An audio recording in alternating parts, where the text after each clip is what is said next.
They drove me to the police station on a Tuesday morning and told me to wait in the car while they handled some paperwork.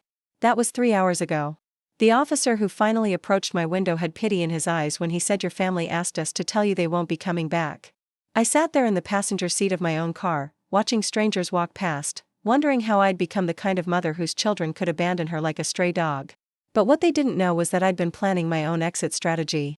And by the time they realized what they'd done, I'd already left them something that would change everything forever. Before we jump back in, tell us where you're tuning in from, and if this story touches you, make sure you're subscribed, because tomorrow, I've saved something extra special for you. My name is Maxine Freeman, though everyone calls me Max, and for the past 4 years I'd been living in what I thought was a loving home with my daughter Rebecca and my son Joshua in Cedar Hills, Oregon. I raised those kids by myself after their father walked out when Rebecca was 12 and Joshua was 9. Worked double shifts at the medical supply warehouse, sold my grandmother's jewelry to pay for Rebecca's college application fees, took out loans I'm still paying off to cover Joshua's community college tuition when he decided he wanted to study automotive repair. I thought I was building something solid, something that would last. I thought when they both moved back home after college that we were becoming the kind of family that sticks together through anything. Rebecca had her marketing degree but couldn't find work that paid more than minimum wage, so she moved back into her childhood bedroom with her boyfriend Marcus, who spent most of his time playing video games in my living room and eating food I bought. Joshua came back after finishing his program with debt and no immediate job prospects, bringing his girlfriend Natalie, who had opinions about everything I did wrong and wasn't shy about sharing them. What I didn't realize was that somewhere along the way, I'd stopped being their mother and started being their safety net, their backup plan, their convenient solution to every problem they couldn't solve on their own. I paid the mortgage, bought the groceries, covered the utilities, and somehow convinced myself that this was what family looked like. For adults sharing a 3-bedroom house, with me footing the bill and everyone else treating my generosity like it was something they'd earned just by existing. The house on Maple Street had been my pride for 15 years. I'd bought it when the kids were still young, back when I thought I'd grow old there with their father and watch grandchildren play in the backyard. It was a modest ranch-style home with a big kitchen, hardwood floors I'd refinished myself one summer, and a garden where I grew tomatoes and herbs that nobody else in the house ever seemed to notice or appreciate. The mortgage was almost paid off, just 3 more years, and I'd been looking forward to finally having something that was completely mine. But living with 4 adults who treated you like the hired help had a way of making even the most beautiful spaces feel cramped and hostile. Rebecca and Marcus had taken over the master bedroom because it was bigger and had the attached bathroom. They claimed they needed the space for Marcus's computer setup and Rebecca's work clothes, even though Rebecca worked remotely for a company that sold essential oils and Marcus was between jobs most months. I'd moved into the smaller bedroom at the end of the hall, the one that used to be Joshua's, with barely enough room for my bed and dresser. Joshua and Natalie had claimed the basement as their apartment, though they still came upstairs to raid my refrigerator and use my washer and dryer without asking. Natalie had strong feelings about the way I loaded the dishwasher, the brand of laundry detergent I bought, and the fact that I watched the news during dinner instead of engaging in what she called meaningful conversation. She'd grown up in a house where every meal was a family meeting, she told me repeatedly, and she found my habits antisocial and borderline dysfunctional. I started feeling like a guest in my own home, tiptoeing around schedules I wasn't consulted about, buying groceries from lists other people made, and apologizing for things I'd never done wrong. When I came home from work at 6:30 every evening, tired and ready to make something simple for dinner, I'd find the kitchen full of dishes that nobody had bothered to clean, take-out containers on the counter that someone else had ordered with money they didn't have, and Marcus sitting at my kitchen table with his laptop spread across the surface like he was running a business. Rebecca would emerge from the bedroom around 7, usually in pajama pants and one of Marcus's oversized t-shirts, and announce what they'd decided to do for dinner as if I was expected to either fund it or cook it. If I suggested that maybe we could eat something from the groceries I'd bought over the weekend, she'd give me a look like I was being unreasonable and remind me that she'd had a stressful day dealing with difficult customers who didn't understand the healing power of peppermint oil. Joshua was quieter about his expectations but no less entitled. He'd appear in the kitchen while I was cooking, usually around the time everything was almost ready, and start making himself a plate without asking if there was enough for everyone. If I mentioned that I'd only made enough for myself, thinking everyone else had already eaten, he'd shrug and say he figured I always made extra. When I started making extra just to avoid the guilt, he started bringing Natalie upstairs to eat too, and then Marcus would join them, and suddenly I was cooking for 5 people every night while working full-time and paying all the bills. The breaking point should have come months earlier, but I kept making excuses. They were young, still figuring things out, still recovering from the economic uncertainty that had made finding good jobs so difficult for their generation. Rebecca's marketing degree wasn't opening the doors she'd hoped it would, and Joshua's automotive training hadn't led to the immediate employment he'd expected. These were temporary setbacks, I told myself. Soon they'd get on their feet, find better jobs, start contributing to household expenses, and maybe even show some appreciation for everything I'd been doing to keep them afloat. Instead, what happened was that they got more comfortable with the arrangement and more resentful of any suggestion that it might need to change. When I asked Rebecca if she might be able to contribute $50 a month toward groceries, she reminded me that she was barely making ends meet with her commission-based income and suggested that maybe I could buy cheaper food if money was tight. When I mentioned to Joshua that it might be time for him and Natalie to start looking for their own place, he told me that rent prices were impossible for people their age and that he thought I wanted them around. Marcus, who had never paid for anything in the house and never would, had somehow become the most vocal critic of my financial management. He'd lecture me about my spending habits while eating cereal I'd bought with money I'd earned, tell me I should refinance my mortgage to get better rates while contributing nothing to the payments, and suggest that I was being selfish for not taking out a home equity loan to help Rebecca start her own essential oils business. The irony was lost on all of them. Natalie appointed herself the household's relationship counselor, constantly pointing out the ways my communication style was creating tension and suggesting family meetings where we could address our issues in a healthier way. These meetings always seemed to result in me apologizing for things I didn't remember doing wrong and agreeing to accommodate everyone else's needs while my own went unmentioned. If I seemed tired or stressed, Natalie would suggest that I might benefit from therapy to work through my control issues. The worst part wasn't the money, though the financial strain was getting severe. I'd started using credit cards to cover expenses that my salary couldn't stretch to accommodate, telling myself it was temporary, that things would improve once everyone got established. The worst part was the way they'd all started looking at me like I was the problem, like my expectations were unreasonable, like my desire for basic respect and consideration was evidence of some deep character flaw. I stopped cooking elaborate meals because nobody thanked me and everyone complained about something. I stopped suggesting family activities because nobody was interested unless I was paying. I stopped asking about their days because the conversations always turned into requests for money or complaints about how hard their lives were. I started spending more time in my bedroom, reading books I checked out from the library and watching shows on my laptop with headphones so I wouldn't disturb anyone. The house that had once felt like a sanctuary started feeling like a prison where I was simultaneously the warden and the most restricted inmate. I paid for everything, cleaned up after everyone, and somehow remained the least important person in every decision that affected the space. When the air conditioning broke in July, everyone had opinions about what kind of replacement unit I should buy and how quickly I should get it installed, but nobody offered to contribute to the cost. When the dishwasher started making noise, Marcus researched new models and sent me links to the ones he thought would work best, as if his opinion carried more weight than mine in my own kitchen. Preparing and narrating this story took us a lot of time, so if you are enjoying it, subscribe to our channel, it means a lot to us. Now back to the story. I started having conversations with myself that I'd never imagined I'd need to have. How had I raised children who could live in my house, eat my food, use my utilities, and still treat me like I was the one imposing on them? How had I created a situation where asking for basic respect made me feel like I was being unreasonable? How had I become so afraid of conflict that I'd rather suffer in silence than risk the uncomfortable conversations that might lead to change? The answer was complicated and painful. I'd spent so many years trying to be the mother I'd never had, so focused on giving my children everything I'd lacked growing up, that I'd forgotten to teach them how to give back. I'd been so determined to shield them from the financial struggles I'd faced as a young single parent that I'd never shown them the real cost of the life I was providing. I'd been so committed to being supportive and understanding that I'd never set boundaries or expectations that might have prepared them to function as independent adults. Now I was paying the price for my good intentions, living in a house full of people who saw my sacrifices as their entitlements and my needs as obstacles to their comfort. And the worst part was that I'd trained them to see me this way by accepting it for so long that it had become the natural order of things.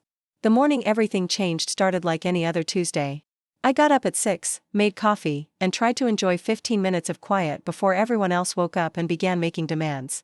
Rebecca appeared first, padding into the kitchen in her fuzzy slippers with her hair in a messy bun, already holding her phone and frowning at something on the screen. "Mom," she said without looking up, "I need you to drive me to the police station this morning. My car won't start and Marcus has that job interview." I looked up from my coffee, confused. "The police station? What for?" She sighed heavily. Like I was being deliberately obtuse. I have to pick up that police report for the insurance claim. Remember? From when someone hit my car in the parking lot at Target. I remembered the incident from 3 weeks ago. Rebecca had come home upset because someone had backed into her car and left without leaving a note. She'd filed a police report, and her insurance company had requested a copy. What I didn't understand was why this had suddenly become urgent. On a Tuesday morning when she'd had weeks to handle it. "Can't you get it another day?" I asked. "I have to work." Rebecca looked at me like I'd suggested she set herself on fire. "Mom, the insurance company needs it by Friday or they're going to deny my claim. This is important." "Okay," I said slowly, "but why can't Marcus drive you?" "What job interview?" She waved her hand dismissively. "Some warehouse thing. He found it online yesterday. It's probably nothing, but he should try, right?" I nodded, though something felt off about the story. Marcus had been talking about job interviews regularly for months, but none of them ever seemed to materialize into actual employment. Still, I didn't want to be the reason Rebecca's insurance claim got denied, especially if someone else's carelessness had caused the damage. "What time do you need to be there?" I asked. "They open at 8. If we leave by 7:30, we should be fine." I calculated the timing in my head. If I drove Rebecca to the police station at 8 and waited for her to get the report, I could still make it to work by 9 if everything went smoothly. It wasn't ideal, but it was manageable. "All right," I said. "But I'll need to leave for work right after, so make sure you have everything you need." Rebecca smiled for the first time that morning. "Thanks, Mom. You're the best." Something about the phrase made me uncomfortable, though I couldn't put my finger on why. Maybe it was the timing, the way she'd only called me the best after I'd agreed to do something that inconvenienced me for her benefit. Maybe it was the fact that she'd never called me the best when I was paying her bills or cooking her meals. Or cleaning up her messes. At 7:30, I grabbed my purse and keys while Rebecca gathered her purse and the paperwork she'd need to request the police report. She was wearing jeans and a sweater, dressed more nicely than she usually bothered with for simple errands, but I didn't think much of it. We walked out to my car, a reliable but aging Honda Civic that I'd been driving for 8 years, and I backed out of the driveway while Rebecca scrolled through her phone. The Cedar Hills police station was a modern brick building about 15 minutes from our house, surrounded by a parking lot that was busier than I'd expected for 8 in the morning. I found a spot near the front entrance and turned off the engine. "Do you want me to come in with you?" I asked. Rebecca shook her head quickly. "No, it's fine. It should only take a few minutes. You can just wait here." She got out of the car with her purse and paperwork, and I watched her walk toward the entrance. She moved with purpose, like someone who knew exactly where she was going, which struck me as odd since she'd never been to the police station before. But people adapted quickly to new situations, I told myself. Maybe she'd called ahead to ask about the process. I settled into my seat, turned on the radio, and prepared to wait. The morning news was covering a story about proposed changes to local property taxes, something that would affect me directly as a homeowner but that my children had never shown any interest in understanding. I listened while keeping an eye on the entrance, expecting to see Rebecca emerge at any moment with her police report in hand. 20 minutes passed, then 30. I started to worry that there might be a long line or some complication with her request.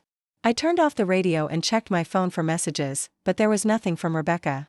At 45 minutes, I considered going inside to check on her, but I didn't want to seem impatient or overbearing. Maybe these things just took longer than expected. An hour passed, then an hour and 15 minutes. I was definitely going to be late for work now, and my supervisor wasn't understanding about tardiness. I tried calling Rebecca's phone, but it went straight to voicemail. I sent a text asking if everything was okay, but got no response.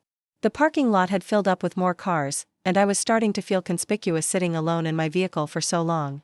At an hour and 30 minutes, I finally got out of the car and walked toward the police station entrance. The lobby was busier than I'd expected, with several people waiting in chairs and others standing in line at what appeared to be an information desk. I looked around for Rebecca but didn't see her anywhere. I approached the information desk and waited for the officer on duty to finish with the person ahead of me. When my turn came, I explained that my daughter had come in to pick up a police report and I was wondering if there might be some delay. The officer, a middle-aged woman with kind eyes and graying hair, asked for Rebecca's name and the report number. I gave her the information I had, and she typed something into her computer, frowning slightly as she read the screen. "Ma'am," she said carefully, "I show that report was picked up about an hour ago." My stomach dropped. "Are you sure? My daughter Rebecca Freeman?" She nodded. "Yes, she signed for it at 8:23. Is there a problem?" I looked around the lobby again, more frantically this time, as if Rebecca might be hiding behind a pillar or sitting in a corner I'd somehow missed. She was supposed to meet me back at the car. Did you see which direction she went when she left? The officer's expression grew more concerned. Ma'am, she left with 2 other people. A young man and a young woman. They went out the back exit toward the employee parking area. The world tilted sideways. Joshua and Natalie. They'd been here, they'd planned this, they'd taken Rebecca and left me sitting in the parking lot like an abandoned pet. The pieces started falling into place: Rebecca's nervous energy that morning, the convenient timing of Marcus's job interview, the way she'd insisted I didn't need to come inside with her. Ma'am, are you all right? The officer asked. You look pale. Would you like to sit down? I shook my head, though I felt dizzy and confused. Did they say anything when they left? My daughter, did she leave any message? The officer looked uncomfortable. She asked me to tell you that they wouldn't be coming back. I'm sorry, ma'am. I thought you knew. They wouldn't be coming back. The words echoed in my head as I stood in the lobby of the police station, surrounded by strangers conducting their business, trying to process what had just happened. My children had orchestrated an elaborate plan to abandon me in a public place, using the pretext of helping Rebecca with her insurance claim to get me away from the house and strand me somewhere I couldn't easily confront them or demand an explanation. I walked back to my car on unsteady legs, my mind racing through the implications. They'd taken my car keys. No, wait, I still had my keys. They'd left me with transportation, which meant they didn't want me completely helpless. They just wanted me gone from the house for long enough to do whatever they'd planned to do there. I sat in my car for another 10 minutes, trying to decide what to do next. I could drive home and confront them, demand an explanation, insist that we talk through whatever had motivated this cruel and bizarre behavior. I could go to work and pretend nothing had happened, deal with the situation later when I'd had time to process it. I could call the police and report something, though I wasn't sure what crime had been committed besides the breaking of my heart. Instead, I did something I'd never done before. I drove to the law office of Patricia Chen, the attorney who'd helped me with my divorce 15 years ago and who'd been handling my will and other legal matters ever since. I'd been meaning to update my estate planning anyway, given how much my financial situation had changed since my children moved back home. Now seemed like the perfect time to make some adjustments that would reflect my newfound understanding of their priorities. Patricia's office was in a converted Victorian house downtown, painted pale yellow with white trim and surrounded by gardens that someone clearly tended with care. I'd always felt welcome there, like I was visiting a friend rather than consulting with a professional, and Patricia herself had a way of making complicated legal matters seem manageable and straightforward. I walked into the reception area without an appointment, which was something I never would have done under normal circumstances. The receptionist, a young man with curly hair and a friendly smile, looked up from his computer when I entered. Mrs. Freeman, he said with genuine warmth. It's good to see you. Do you have an appointment with Patricia today? No, I admitted, but I was hoping she might have a few minutes to discuss some urgent changes to my will. I'm happy to wait. If she's busy. He checked the computer screen and nodded. She's got about 30 minutes between appointments. Let me see if she's available. He disappeared into the back office and returned a moment later with Patricia Chen herself, a petite woman in her 50s with silver-streaked black hair and the kind of direct gaze that made you feel like she was really listening when you spoke. Max, she said, extending her hand. This is an unexpected pleasure. Come on back to my office. Patricia's office was exactly as I remembered it, floor-to-ceiling bookshelves, a mahogany desk that looked like it had been built to last centuries, and 2 comfortable chairs positioned to facilitate conversation rather than intimidation. She gestured for me to sit while she settled behind her desk with a legal pad and pen. What can I help you with today? She asked. Robert mentioned something about changes to your will. I took a deep breath, trying to organize my thoughts into something coherent. I need to make some significant revisions to my estate planning. Specifically, I want to remove my children as beneficiaries and establish some alternative arrangements. Patricia's eyebrows rose slightly, but her expression remained professionally neutral. That's certainly you're right, Max. Can you tell me what's prompted this decision? It might help me understand what kind of alternative arrangements would best serve your intentions. I told her everything. The 4 years of financial support, the lack of gratitude or respect, the way my children had turned my generosity into their entitlement and my home into their personal hotel with maid service. I told her about the elaborate abandonment at the police station, the calculated cruelty of using my concern for Rebecca's insurance claim to manipulate me into the perfect position for their rejection. Patricia listened without interrupting, taking notes occasionally, asking clarifying questions that helped me see the pattern of behavior more clearly. When I finished, she set down her pen and leaned back in her chair. I'm sorry you're going through this, Max. It sounds incredibly painful and frustrating. From a legal standpoint, you have complete control over your estate planning, and we can absolutely make the changes you're requesting. Before we proceed, though, I want to make sure you've considered all the implications. She explained the various options available to me. I could disinherit my children completely, leaving my estate to charities or other beneficiaries. I could create a trust with specific conditions they'd need to meet to access any inheritance. I could leave them nominal amounts that would prevent them from challenging the will while directing the bulk of my assets elsewhere. There's also the option of a living trust that would allow you to maintain control of your assets while you're alive and specify exactly how they should be distributed after your death. Given what you've told me about your children's financial habits, this might prevent them from squandering their inheritance and provide some ongoing structure.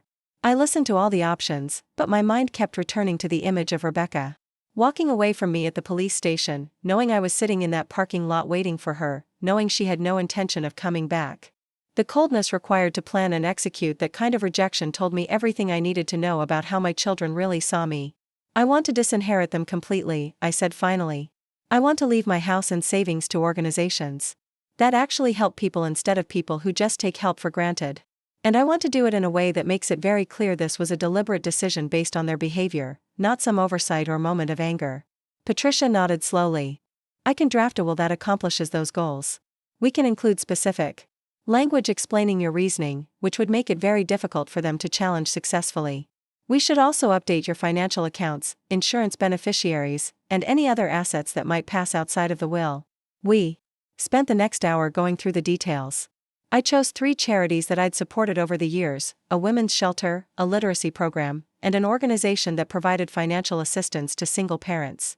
I also decided to leave a small amount to the police officer who'd been kind to me that morning, though Patricia explained we'd need to find a more anonymous way to do that. By the time I left Patricia's office, I had a comprehensive plan in place and appointments scheduled to finalize all the paperwork within the week. I felt lighter than I had in months, like I'd finally taken action instead of just enduring whatever my children decided to do to me. When I got home that afternoon, I found exactly what I'd expected. The house was empty. Not just empty of people, but empty of their belongings. Rebecca and Marcus had cleared out the master bedroom, taking everything including the furniture I'd bought and the television I'd paid for. Joshua and Natalie had emptied the basement, leaving only the fold-out couch that had been there when they moved in and some cleaning supplies I was apparently expected to use to restore the space to its original condition. They'd taken food from the kitchen, towels from the linen closet, and even the coffee maker I'd bought just 2 months ago. What they'd left behind was telling: old clothes that didn't fit, broken electronics they couldn't be bothered to repair, and a pile of bills addressed to me that they'd apparently been ignoring for weeks. On the kitchen table, weighted down with a coffee mug I didn't recognize, was a single sheet of paper with a message written in Rebecca's handwriting. Mom, we've decided we need some space to figure things out on our own. We think this is best for everyone. Don't try to contact us right now. We'll reach out when we're ready. I read the note 3 times, marveling at the selfishness embedded in every word. They'd decided. They thought it was best. They would reach out when they were ready. Even in their goodbye, there was no acknowledgement of my feelings, my needs, or my perspective on the situation they'd created. I walked through the house slowly, taking inventory of what was missing and what remained. They'd been thorough but not vindictive. They'd taken things they wanted or needed but hadn't deliberately damaged anything. The house felt larger and quieter than it had in years, and for the first time in a long time, I didn't feel like I was walking on eggshells or apologizing for existing in my own space. That evening, I made myself a simple dinner and ate it at my kitchen table while watching the news on my laptop. I didn't have to worry about anyone complaining about my choice of entertainment or asking me to turn down the volume. I didn't have to save leftovers for people who might wander upstairs looking for free food. I didn't have to clean up anyone else's dishes or make space for someone else's schedule. It was the most peaceful meal I'd eaten in my own house in 4 years. Over the next few days, I started to understand what my children had really given me. They'd given me my life back. They'd freed me from the exhausting cycle of giving and accommodating and receiving nothing in return. They'd removed themselves from my daily routine so cleanly that I barely needed to adjust my habits to accommodate their absence. The financial relief was immediate and dramatic. Without 4 additional people eating my food, using my utilities, and creating expenses I was expected to cover, my budget suddenly had breathing room I'd forgotten was possible. I paid off one of my credit cards entirely and made significant payments on the others. I bought groceries for one person for the first time in years and marveled at how far my money stretched when I was only feeding myself. But the emotional relief was even more significant. I could come home from work and actually relax instead of immediately starting a second shift of cooking and cleaning and managing other people's problems. I could watch what I wanted on television, eat what I felt like eating, and go to bed when I was tired instead of staying up to accommodate everyone else's schedules. I started sleeping better, eating better, and remembering what it felt like to enjoy my own company. I read books without interruption, took long baths without worrying about using up the hot water, and played music at whatever volume I preferred. I realized I'd forgotten who I was when I wasn't constantly trying to meet other people's expectations. A week after they left, I changed all the locks on the house. Not because I was afraid they'd return to take more things, but because I wanted the security of knowing they couldn't walk back into my life as easily as they'd walked out of it. If they ever decided they wanted a relationship with me again, they'd have to knock on the door and wait for me to decide whether to let them in. 2 weeks after they left, I received a text from Rebecca. "Mom, can you send me some money? My car insurance is due and I'm short this month." I stared at the message for a long time, amazed by the audacity and the complete absence of self-awareness it represented. She'd orchestrated an elaborate plan to abandon me at a police station, disappeared from my house with her boyfriend and her belongings, left me a note demanding that I not contact her, and now she was asking for money like nothing had happened. I didn't respond to the text. I deleted it and blocked her number. 3 weeks after they left, I got a call from an unknown number that turned out to be Joshua. "Mom," he said when I answered, "we need to talk. Natalie thinks we should have a family meeting to work through some of these communication issues." The phrase, communication issues, was so perfectly Natalie that I almost laughed. After everything that had happened, they were still framing the situation as if the problem was my failure to understand their needs rather than their failure to show basic respect and consideration. "I don't think that's necessary," I said calmly. "You've made your position very clear, and I've accepted it." "What do you mean?" Joshua sounded genuinely confused, as if he couldn't imagine that his actions might have consequences. "I mean that you chose to leave, and I'm letting you stay. Gone. I hope you find whatever it is you're looking for." I hung up before he could respond and blocked his number too. A month after they left, I found out from a neighbor that Rebecca and Marcus were living in a studio apartment across town and that Joshua and Natalie had moved in with Natalie's parents. The neighbor, Mrs. Patterson, who lived 2 doors down and had always been friendly, mentioned seeing them at the grocery store and asked if I was enjoying having my house to myself again. "Oh yes," I said without hesitation. "It's been wonderful." Mrs. Patterson smiled knowingly. "I always wondered how you managed with so many adults in one house. It must have been challenging." It occurred to me that other people had been watching the situation and drawing their own conclusions about the fairness of the arrangement. Maybe I hadn't been as good at hiding my exhaustion and frustration as I'd thought. Maybe it had been obvious to everyone except me that I was being taken advantage of. That same week, I received a call from Patricia Chen's office confirming that all the paperwork for my new will and estate planning had been finalized. My house, my savings, my life insurance, and all my other assets would now go to the charities I'd chosen rather than to the children who'd treated my generosity as their birthright. I felt no regret about the decision. If anything, I felt relieved that I'd taken control of the situation instead of continuing to enable behavior that wasn't good for any of us. My children were adults now, fully capable of supporting themselves, if they chose to do so. If they'd learned anything from our arrangement, hopefully it was that they actually could manage their own lives without my constant financial intervention. If they hadn't learned that lesson, at least I'd learned mine. I'd learned that being a good mother didn't mean being an unlimited resource for adult children who showed no appreciation or consideration in return. I'd learned that setting boundaries wasn't selfish, it was necessary for everyone's emotional health. And I'd learned that sometimes the most loving thing you can do for someone is to stop enabling their dependence and force them to develop their own strength and self-sufficiency. The house on Maple Street was mine again, quiet and peaceful and organized according to my preferences rather than everyone else's demands.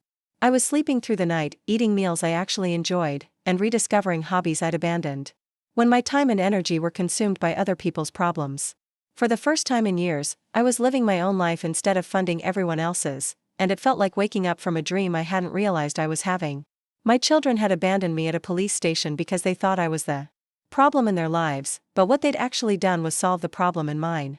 And tomorrow, when Patricia Chen's office sends them the notification that they've been removed from my will, they'll finally understand that actions have consequences, and that the mother they took for granted had been paying attention all along. 6 months before that Tuesday morning at the police station, I should have seen the warning signs. I should have recognized that my children weren't struggling to get on their feet, they were settling in for a permanent vacation funded by my paycheck and subsidized by my silence. But I was still operating under the delusion that this was temporary. That any day now they'd announce job offers or apartment applications or some sign that they intended to become independent adults. The first red flag came when Rebecca announced she was quitting her part-time job at the dental office because the commute was too stressful and the patients were too demanding. She'd been working there for 3 months, making just enough money to cover her car payment and phone bill, but apparently even that minimal level of responsibility had become unbearable. "I can't deal with people complaining about their teeth all day," she told me over dinner, pushing around the pasta I'd made while Marcus nodded sympathetically beside her. "It's affecting my mental health. Natalie says I should prioritize my well-being over a toxic work environment." I looked across the table at Natalie, who was cutting her food into precise small pieces and wearing the expression of someone who'd just delivered profound wisdom. Natalie had appointed herself the household expert on mental health, workplace dynamics, and personal boundaries, despite being unemployed herself and living in my basement rent-free. "What's toxic about it?" I asked, genuinely curious. From what Rebecca had told me, the job involved scheduling appointments, filing insurance paperwork, and occasionally helping patients feel comfortable before their procedures. It sounded like standard customer service work, the kind millions of people did every day without considering it a threat to their psychological well-being. Rebecca sighed dramatically. "Mom, you wouldn't understand. You've never had to deal with people who are in pain and taking it out on you. It's emotionally exhausting." I bit back the response that wanted to come out. I'd been dealing with people who were in pain and taking it out on me for most of my adult life, starting with her father during our marriage and continuing through years of single parenthood when she and Joshua had been the ones creating the pain. But pointing that out would make me the villain in whatever narrative they were constructing about their struggles. "So what's your plan?" I asked instead. "Are you going to look for something else right away?" Marcus spoke up before Rebecca could answer. "We think she should focus on building her essential oils business for a while. The direct sales model has incredible potential if you really commit to it. Rebecca's got natural charisma and communication skills that are perfect for that industry." I'd heard about the essential oils business, which seemed to involve Rebecca buying products from some company and then trying to convince her friends to buy them at a markup while also recruiting those friends to sell the products themselves. From what I could tell, it was less of a business and more of an elaborate pyramid scheme that required Rebecca to spend money before she could make any. "How much money has the essential oils thing made so far?" I asked. Rebecca's face flushed. "It's not about immediate profits, Mom. It's about building a customer base and developing long-term relationships. The money comes later, once you've established trust and credibility. But you need income now," I pointed out. "You still have bills to pay." "That's why we're hoping you can help us out for a few more months," Marcus said, as if this was the most reasonable request in the world. "Just until Rebecca gets the business established. Think of it as an investment in her future." I felt something cold settle in my stomach. This wasn't a conversation about Rebecca's career plans.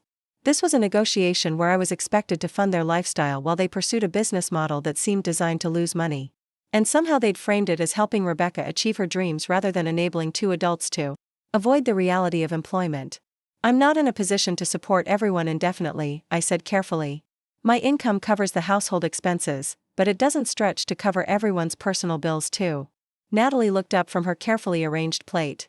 "Max, I think you're looking at this from a scarcity mindset instead of an abundance mindset. When we support each other's growth and success, everyone benefits. Rebecca's business could eventually contribute significantly to the household income." I stared at her, amazed by the audacity of someone who'd never contributed a single dollar to my household expenses lecturing me about abundance mindsets. Natalie had a way of speaking that made her opinions sound like established facts, using therapy language and business buzzwords to disguise what were essentially demands that I continue funding her boyfriend's sister's fantasy of becoming an entrepreneur. "I have an abundance mindset about a lot of things," I said slowly. "But I also have a realistic understanding of my bank account.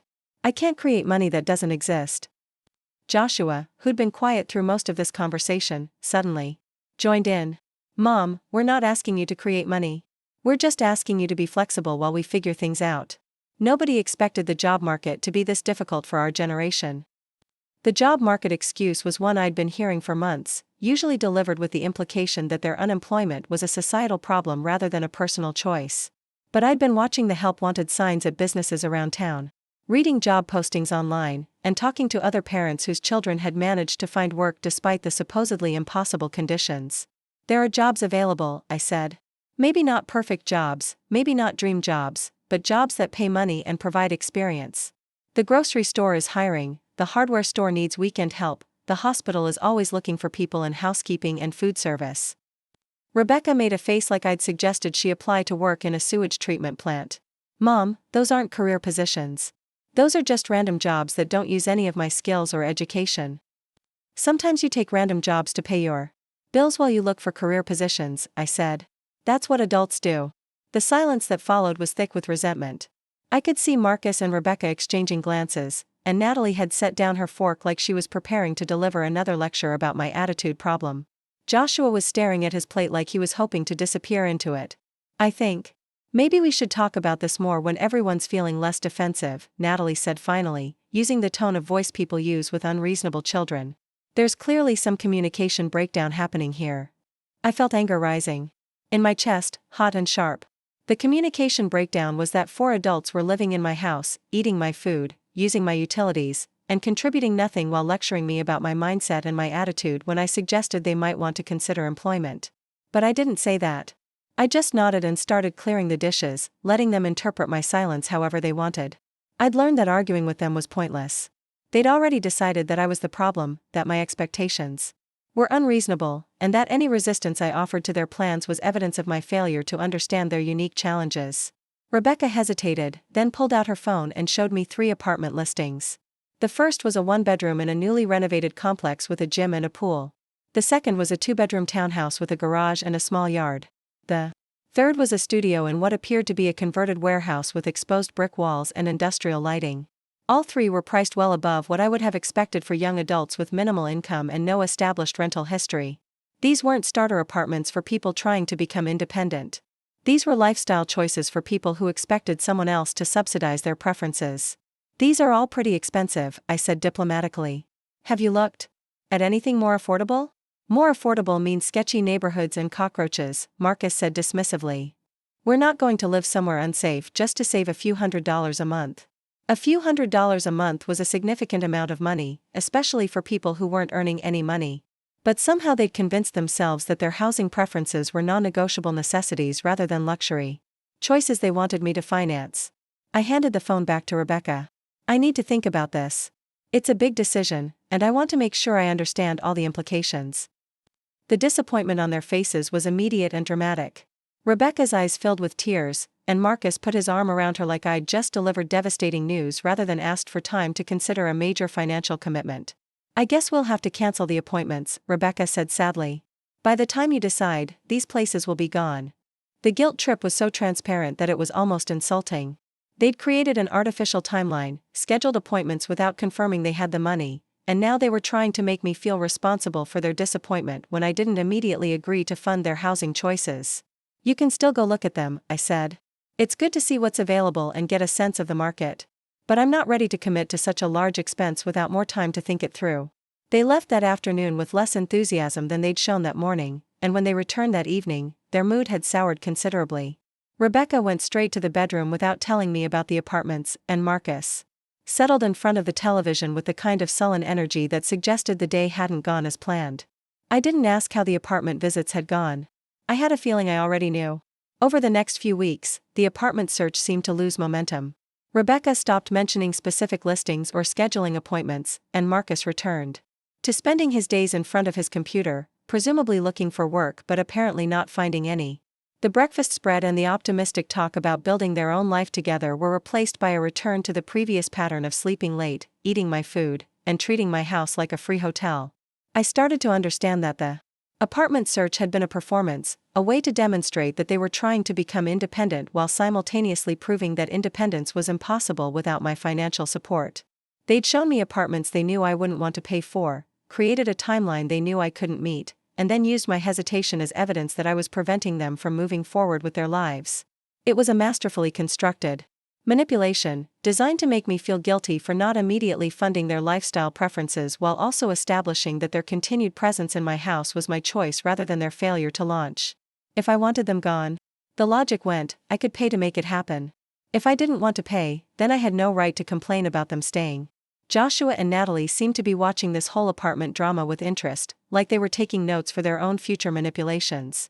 Natalie started making comments about how expensive housing had become and how difficult it was for young people to afford independent living. Joshua mentioned casually that he and Natalie were thinking about looking for their own place too, but that they'd probably need to save up for quite a while to afford the deposits and moving expenses. The message was clear. If I wanted my house back, if I wanted my children to become independent adults, I was going to have to pay for the privilege. They'd turned my desire for them to succeed into a financial obligation, and they'd structured the situation so that saying no to their requests meant accepting their permanent presence in my home.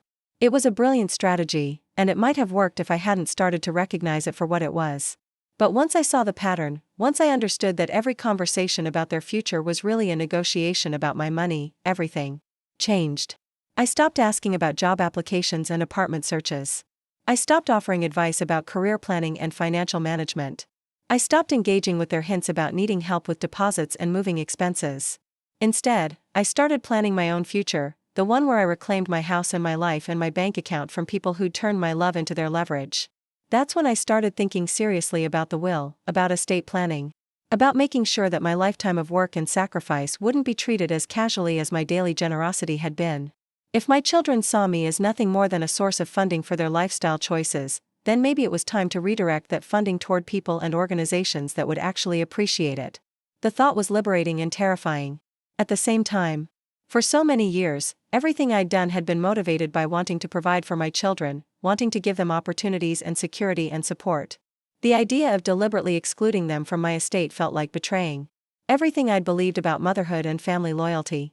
But as I watched them manipulate me day after day, as I listened to them frame their demands as my obligations and their failures as my problems, I started to understand that I'd already been betrayed. They'd taken my love and turned it into their entitlement. They'd taken my support and turned it into their expectation. They'd taken my home and turned it into their free housing at my expense. If they could redefine our relationship so completely, then maybe I could redefine it too. Maybe I could stop being the mother who gave everything and became the woman who protected herself. Maybe I could stop funding their immaturity and start investing in my own future. The decision was still forming in my mind when the morning of the police station abandonment arrived. I hadn't acted on it yet, hadn't made any concrete changes to my legal documents or financial arrangements. I was still in the thinking stage, still weighing options and considering consequences.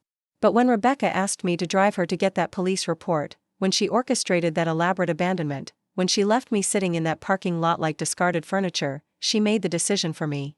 She showed me exactly how much I meant to her, exactly how little she valued everything I'd given her, exactly how easily she could discard me when it served her purposes. And in that moment, sitting in my car outside the police station, I realized I wasn't angry or hurt or confused anymore. I was free. Free to stop pretending that our relationship was something other than what it had become. Free to stop funding people who saw me as an ATM with inconvenient emotions attached. Free to start living for myself instead of for people who'd forgotten I was a person rather than just a resource. The apartment search, the job market excuses, the mental health justifications, the abundance mindset lectures, all of it had been preparation for this moment. They'd been training me to accept that my role in their lives was to solve their problems and fund their choices while expecting nothing in return. They'd been conditioning me to believe that wanting respect or appreciation or basic consideration made me selfish and unreasonable. But sitting in that parking lot, I finally understood that the only selfish and unreasonable people in this situation were the ones who'd abandoned their mother at a police station after years of living off her generosity. And once I understood that, everything else became clear.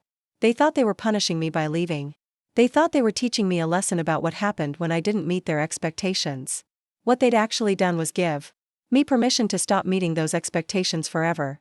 And tomorrow, when they found out about the will, they'd understand that some lessons work both ways. The letter arrived on a Thursday morning, exactly 1 week after I'd left Patricia Chen's office with my new estate planning documents finalized and notarized. I was drinking my second cup of coffee in the blessed quiet of my empty kitchen when I heard the mail truck pull away from the curb. Through the window, I could see the mail carrier walking back to his vehicle, and something about his posture suggested he delivered more than just the usual bills and advertisements. I walked out to the mailbox wearing my robe and slippers, not caring if the neighbors saw me in my morning attire. One of the benefits of living alone again was that I didn't have to worry about anyone commenting on my appearance or suggesting that I should get dressed before stepping outside for 30 seconds to collect my mail. Mixed in with the electric bill and a grocery store circular was a thick cream-colored envelope addressed to me in Patricia's precise handwriting. I recognized it immediately as the copies of all the legal documents we'd prepared, the ones I'd requested so I could review everything one final time before the official notifications were sent to the affected parties. I took the mail back inside and spread everything out on my kitchen table, the same table where Rebecca had left her goodbye note just weeks earlier. The irony wasn't lost on me that I was now using that space to review documents that would ensure she'd never benefit from abandoning me again. The will was comprehensive and clearly written, with language that Patricia had assured me would make it nearly impossible to challenge successfully. It specifically stated that I was of sound mind and body when making these decisions, that I'd carefully considered the implications of my choices, and that the distribution of my assets reflected my deliberate assessment of the recipient's character and behavior. The house on Maple Street, which I'd bought with my own money and maintained with my own labor and protected with my own sacrifices, would go to the women's shelter where I'd volunteered during Rebecca's high school years. The organization provided emergency housing and support services to women escaping domestic violence, and I knew they'd either use the property for additional housing or sell it to fund their programs. My savings account, which had taken me 20 years to build and which had been steadily depleted by my children's expenses over the past 4 years, would be divided between the literacy program that had taught adult learners in our community and the organization that provided financial assistance to single parents. Both groups understood the value of money because they'd seen what happened when people didn't have it. My life insurance policy, which I'd maintained for decades believing it would provide security for my children after I was gone, would now benefit the local food bank that fed families who couldn't afford groceries rather than adults who could work but chose not to. Even my personal possessions had been allocated thoughtfully. My books would go to the library, my clothes to the homeless shelter, my jewelry to be sold with the proceeds supporting literacy programs. I'd left specific instructions that nothing of value should end up in a landfill or storage unit where it would benefit no one. The only items I designated for my children were their own baby books and childhood photographs, along with a letter explaining my decisions. Patricia had suggested including something personal to demonstrate that this wasn't an oversight or a moment of anger, but a deliberate choice made by someone who remembered them as children while acknowledging what they'd become as adults. Reading through everything again, I felt the same sense of relief and empowerment I'd experienced in Patricia's office. These documents represented the first time in years that I'd made decisions based on my own values and priorities rather than other people's expectations and demands.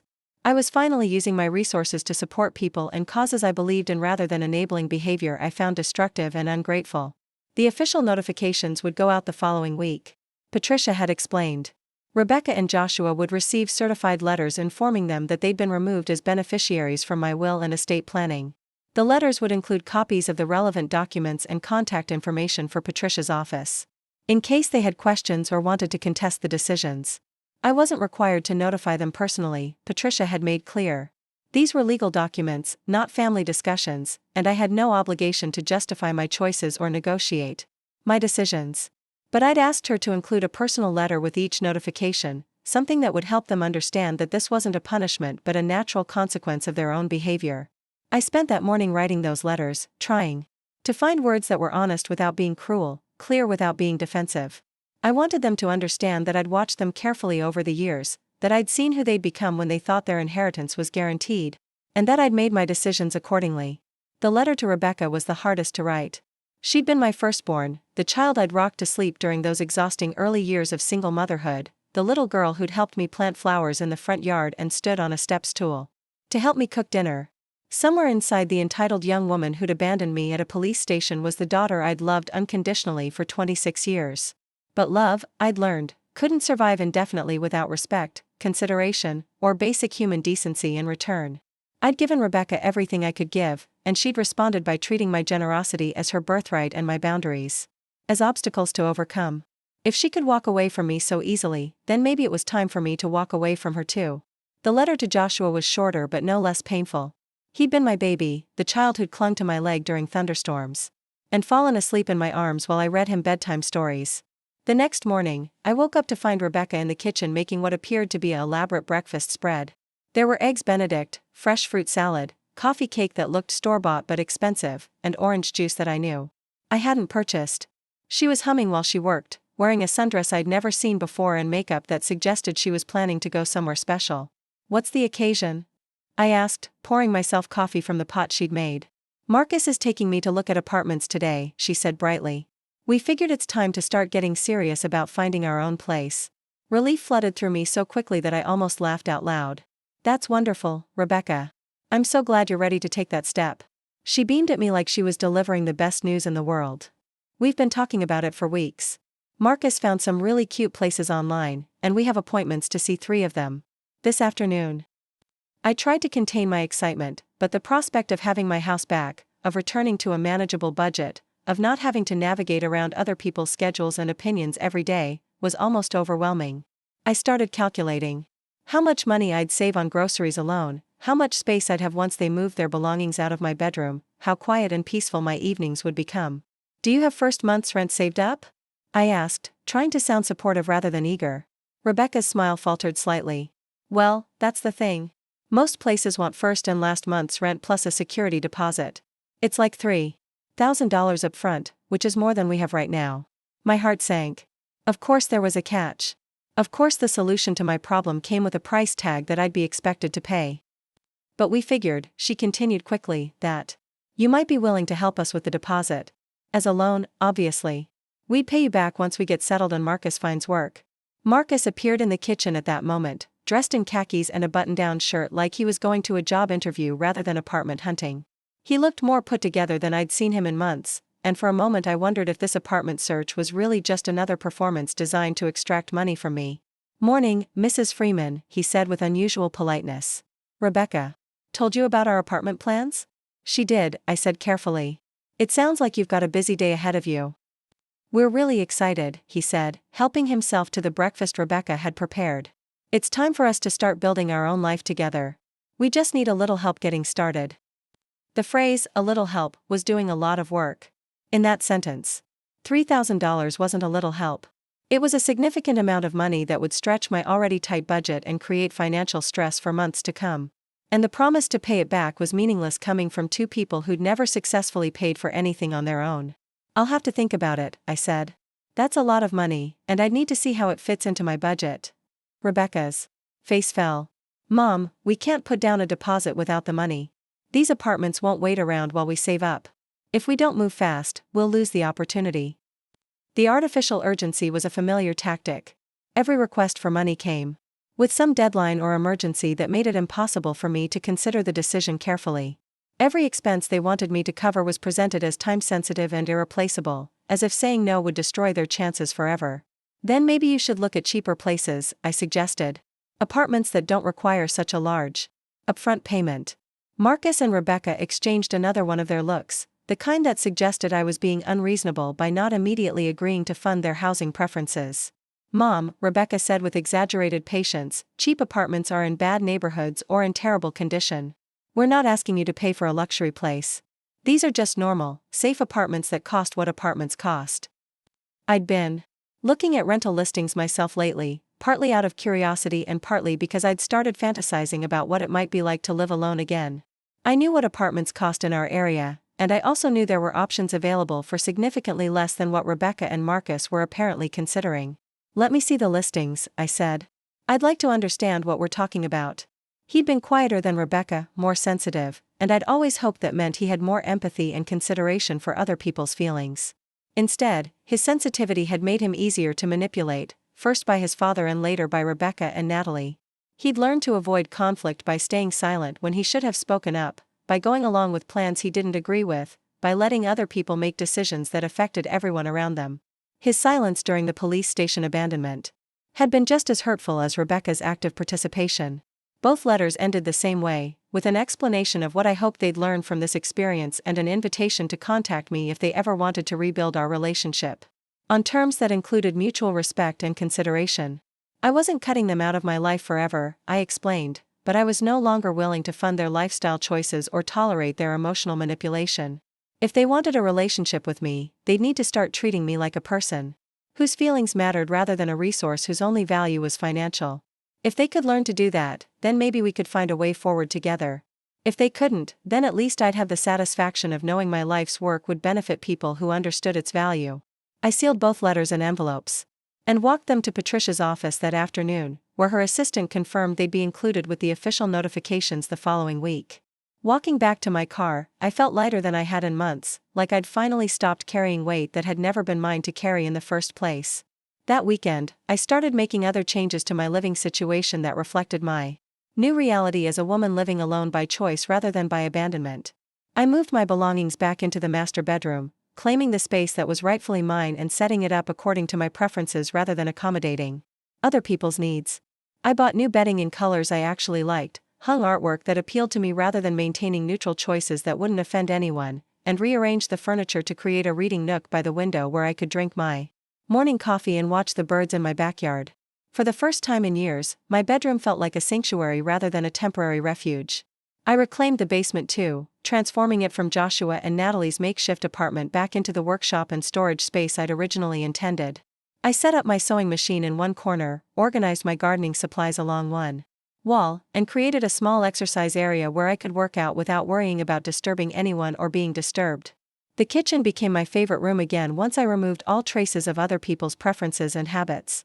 I restocked the pantry with foods I actually enjoyed eating, replaced the mismatched dishes and utensils with a coherent set that pleased me, and started cooking meals that reflected my tastes rather than trying to accommodate everyone else's dietary restrictions and preferences. I even bought myself fresh flowers for the kitchen table, something I'd always wanted to do but had avoided because someone in the house invariably complained about the expense or the fragrance or the space the arrangement took up. Now I could fill my home with flowers every week if I wanted to, and nobody had the right to object or suggest I was being wasteful. The financial relief of living alone was even more dramatic than I'd expected. My grocery bills dropped by more than half, my utility costs decreased significantly, and I no longer had to budget for other people's emergencies or unexpected expenses. For the first time in years, I had money left over at the end of each month. Money I could save or spend on things that brought me joy rather than obligations I resented. I started taking myself out to dinner occasionally, something I'd never done when I was supporting 4 other adults who would have seen my restaurant visits as evidence that I had extra money I should be sharing with them. I bought books without guilt, replaced worn-out clothing without agonizing over the expense, and scheduled dental cleanings and eye exams I'd been postponing to save money for other people's priorities. The psychological relief was even more significant. I could come home from work and actually relax instead of immediately starting a second shift of cooking and cleaning and managing other people's problems. I could make plans for my evenings and weekends without checking with anyone else or accommodating anyone else's schedule. I could watch what I wanted on television, play music at whatever volume I preferred, and go to bed when I was tired rather than staying awake to avoid missing some family drama that required my intervention. I started sleeping through the night for the first time in years, no longer jolted awake by footsteps in the hallway or voices in the kitchen or the sound of someone leaving or returning at odd hours. I woke up rested and peaceful, ready to start my day rather than dreading whatever crisis or demand might be waiting for me in the kitchen. But the most surprising change was how much I started enjoying my own company. I'd forgotten what it felt like to be alone with my thoughts without someone interrupting to ask for money or attention or solutions to problems they'd created for themselves. I rediscovered hobbies I'd abandoned, books I'd stopped reading, and interests I'd pushed aside to make room for other people's priorities. I started gardening again, spending my weekend mornings planting vegetables and flowers that I could tend without anyone complaining about the time I spent outside or the dirt I tracked into the house. I took up knitting again, a hobby I'd loved in my 30s but had stopped when my children decided my craft supplies were taking up too much space in the living room. I even started dating, something I hadn't done since my divorce 15 years earlier. I joined an online dating site for people over 40 and went on coffee dates with men who had grown children and understood the challenges of parenting adults who struggled with independence. It was refreshing to talk to people who weren't asking me for money or expecting me to solve their problems. Most of these dates didn't lead to anything serious, but that wasn't the point. The point was that I was finally living like a woman, with her own interests and desires rather than a support system whose only purpose was enabling other people's choices. I was rediscovering who I was when I wasn't constantly accommodating other people's needs and wants and expectations. 3 weeks after Patricia's office sent the notifications, my phone started ringing. The first call came from a number I didn't recognize, which turned out to be Rebecca calling from someone else's phone after discovering I'd blocked her usual number.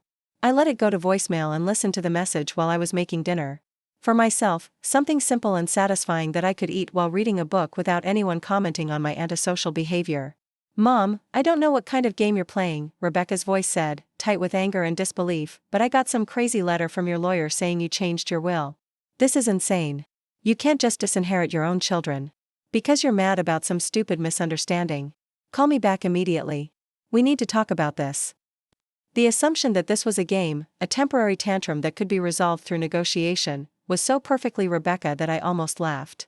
Even when presented with legal documents and official notifications, she couldn't imagine that her actions might have permanent consequences. In her mind, I was probably just trying to get her attention or teach her a lesson, and if she applied the right pressure or found the right arguments, she could convince me to change my mind. The second call came 2 hours later, this time from Joshua using Natalie's phone. His message was longer and more emotional, with the shaky quality of someone who was genuinely upset rather than just angry. "Mom, what's going on? Natalie showed me the letter Rebecca forwarded, and I don't understand what's happening. The lawyer said you changed your will because of our behavior, but I don't know what we did wrong. I know you were upset about us moving out, but we thought you wanted more space. Can you please call me back so we can talk? I miss you, and I don't want our family to fall apart over some misunderstanding." The genuine confusion in Joshua's voice was almost heartbreaking.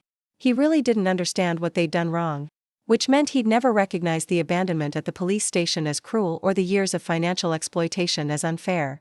In his mind, they'd been struggling young adults who'd needed help, and I'd been a mother who'd provided that help. Because that's what mothers do.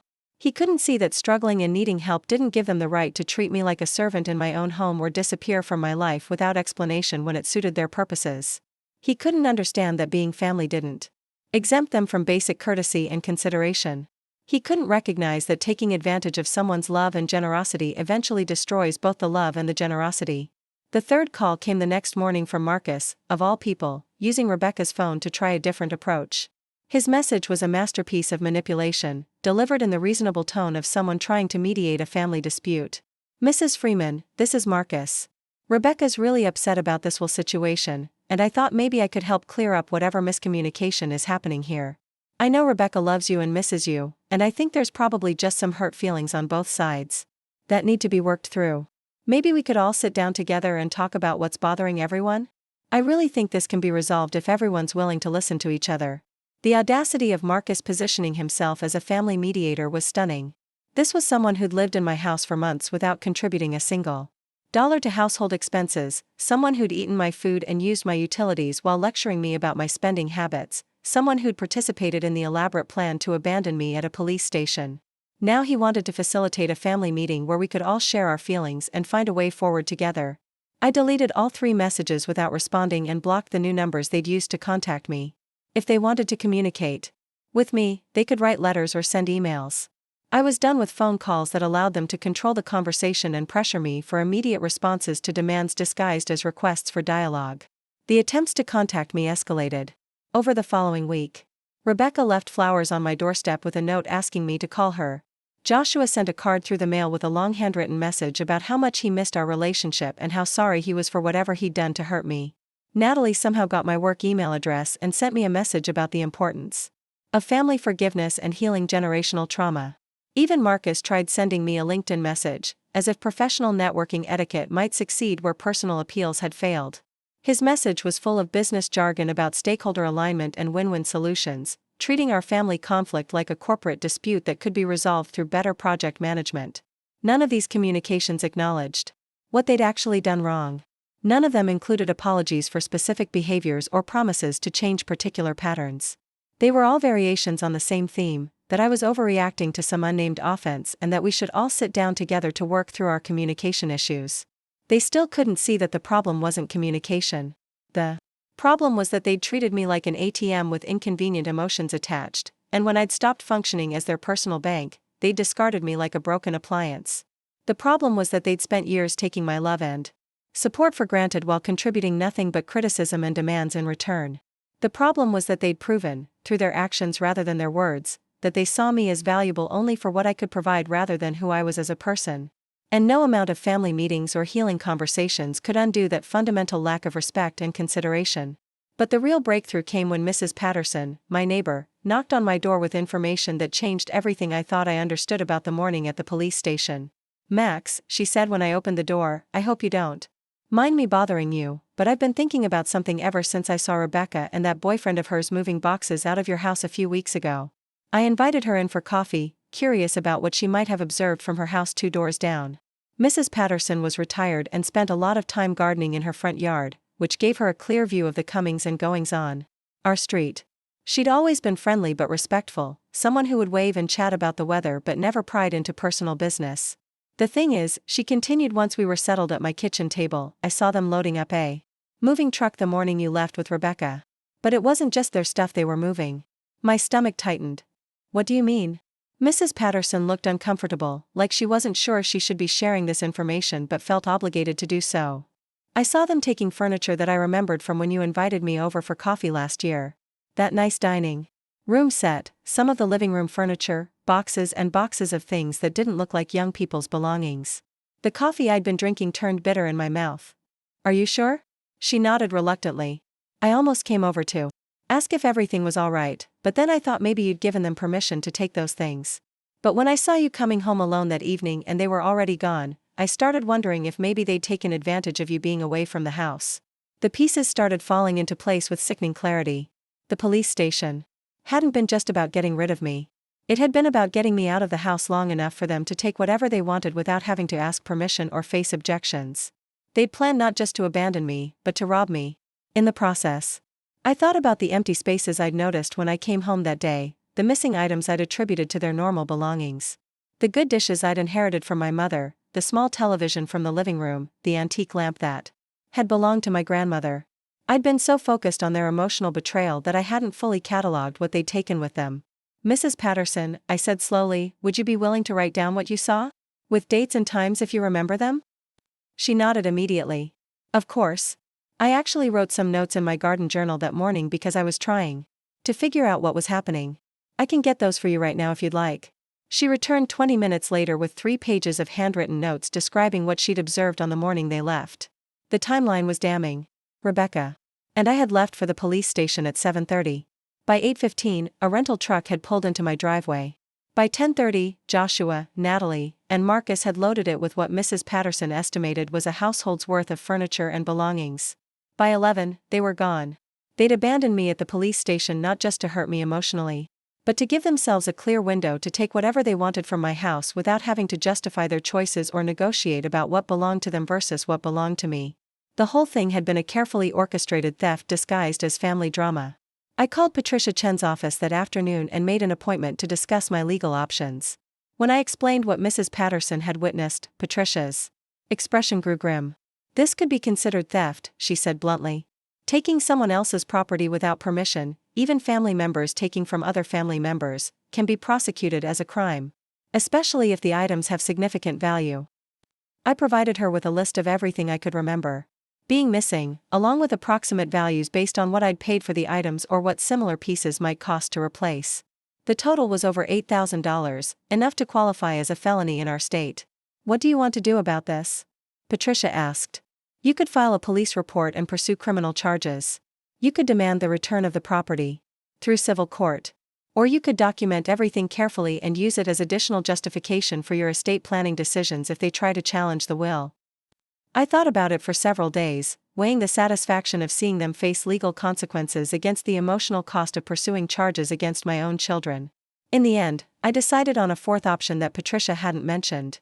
I would give them one chance to return what they'd taken voluntarily. If they refused or ignored my request, then I would pursue every legal remedy available to me, and they would learn that stealing from me had consequences just as permanent as abandoning me. I wrote one final letter to each of them, explaining what Mrs. Patterson had witnessed and what I discovered was missing from my house. I gave them 30 days to return everything they'd taken without permission, along with written apologies acknowledging what they'd done. If they met those conditions, I wrote, I would consider rebuilding our relationship on terms that included mutual respect and consideration. If they didn't, they would hear from me next through my attorney and the police department, and they would discover that their inheritance wasn't the only thing they'd lost when they decided to treat me like someone whose feelings and property didn't matter. I mailed the letters on a Friday afternoon and spent the weekend feeling like I'd finally taken control of a situation that had been controlling me for far too long. Whatever happened next, I was no longer the victim of their choices. I was a woman who had options and resources and the determination to use both. Monday morning, the phone started ringing again. But this time, I was ready for them. The first call came at 6:30 Monday morning, before I'd even finished my coffee. I recognized Rebecca's number, the original one I'd blocked weeks ago, which meant she'd managed to get it unblocked somehow or was calling from a different device. I let it ring through to voicemail while I buttered my toast and tried to mentally prepare for whatever drama was about to unfold. The message was exactly what I'd expected. Rebecca's voice was shrill with indignation and disbelief, the tone of someone who couldn't comprehend that their actions might have consequences they didn't like. "Mom, I cannot believe you're accusing us of stealing from you. We lived in that house for years. Half that stuff was ours anyway, or things you said we could have when we moved out. You're making us sound like criminals when we're your own children. This is absolutely insane, and I'm not going to stand for these accusations. Call me back right now so we can straighten this out." The assumption that she could demand immediate communication after weeks of being blocked, the complete absence of any acknowledgement that taking someone else's property without permission might be wrong, the reframing of theft as a misunderstanding about ownership, it was all so perfectly Rebecca that I felt a strange sense of validation. This was exactly the response I'd predicted, and it confirmed that my decision to pursue legal action was justified. The second call came 20 minutes later, this time from Joshua. His message was longer and more defensive, with the wounded tone of someone who genuinely believed he was being treated unfairly. "Mom, I got your letter about the missing things, and I'm really confused about what you think happened. We took some furniture and stuff when we moved out, but we thought that was okay. You never said we couldn't take anything, and some of those things have been in our rooms for years. I don't understand why you're calling it stealing when we're family. Can we please talk about this like adults? I feel like there's been some huge misunderstanding that's spiraling out of control." The hurt bewilderment in Joshua's voice was almost convincing, except for the glaring omission of any mention of the police station abandonment or the coordinated timing of their departure. He was focusing entirely on the property issue while ignoring the context that made their actions theft rather than a family misunderstanding about belongings. Marcus called next, using a different phone number and adopting the reasonable tone of someone trying to mediate a dispute between unreasonable parties. His message was a masterclass in manipulation disguised as conflict resolution. "Mrs. Freeman, I think there's been a serious miscommunication here that's causing a lot of unnecessary stress for everyone involved.